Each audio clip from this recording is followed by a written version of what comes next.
కద్దుకి కూర రెడీ అయిపోయినట్టే. 1/2 కప్ సగ్గుబియ్యాన్ని ఒక అరగంట సేపు నానబెట్టుకుందాము.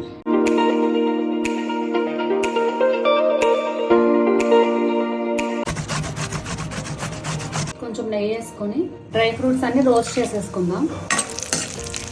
కొంచెం కిస్మిస్ వేసుకుందాం. 1 కప్పు సొరకాయ తురుముని ఫ్రై చేసుకుందాము. 3-4 నిమిషాలు ఫ్రై అయిన సొరకాయ తురుములో కొంచెం వాటర్ పోసుకొని మెత్తగా ఉడకబెట్టుకుందాం. ఇప్పుడు ఇంకొక గిన్నె తీసుకొని దాంట్లో ఒక 1/2 లీటర్ పాలు మరగబెట్టుకుందాము. ఇప్పుడు పాలు బాగా మరుగుతున్నాయి కదా, దీంట్లో 1/2 అవర్ పాటు నానబెట్టుకున్న సగ్గుబియ్యాన్ని వేసుకుందాము. మంచిగా ఉండలు లేకుండా చక్కగా తిప్పుకోవాలి. ఇదంతా నీట్గా ఈ సైడ్ ఉన్న మీగడంతా తీసుకుంటా స్లోగా ఈ సగ్గుబియ్యాన్ని బాగా ఉడకబెట్టుకోవాలన్నమాట.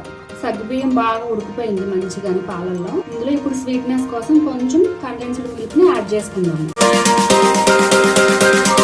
ఇందులో కొంచెం ఇలాచీ పొడిని యాడ్ చేసుకుందాం. ఇందులోనే మన టేస్ట్కి సరిపడా షుగర్ని యాడ్ చేసుకుందాము. కొంతమంది ఎక్కువ తింటారు, కొంతమంది తక్కువ తింటారు కదా, చూసుకొని షుగర్ని యాడ్ చేసుకోండి. ఇప్పుడు మగ్గబెట్టిన సొరకాయ తురుముని దీంట్లో యాడ్ చేసేసుకుందాము. సొరకాయ తురుము వేసుకున్నాం కదా, చక్కగా ఉండలు కట్టకుండా నీట్గా దీన్ని స్ప్రెడ్ చేసుకుందాం.